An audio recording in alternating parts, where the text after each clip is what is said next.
नौशेर फिरोज जानवरों के सरकारी अस्पताल खस्ता हाली का शिकार हो गई है। लाइव स्टॉक महकमे के अफसरान गहरी नींद सोए हुए हैं और दफ्तर महज नाम का रह गया है। अमले काम न होने के बराबर, जिस पर अवाम ने शदीद शिकायत की है। एहतजाज करने वाले शहरियों और देहातियों का कहना है कि रोजाना हमारे मवेशी मर रहे हैं, उसका जिम्मेदार कौन है। लाइव स्टॉक महकमे के सरकारी जानवरों के अस्पताल की छत से पलस्तर छिड़ने लगा है, जिसके बायस डॉक्टरों ने अस्पताल छोड़कर ग्रेट को मुकम्मल तौर पर ताला लगा दिया है। अस्पताल की छत से सरिया नजर आने लगा है। इमारत के पलस्तर गिरने की वीडियो सोशल मीडिया पर वायरल हो गई है। वक्त पर मरम्मत न कराने का नतीजा ये निकला कि छत गिर गई।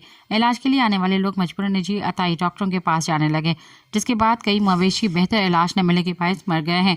उसके अलावा कई जानवर बीमारी की वजह से भी हलाक हो चुके हैं। अवाम का मजीद कहना है कि सरकारी अद्वियात सिर्फ सिफारिश वाले अफराद को ही दी जा रही हैं।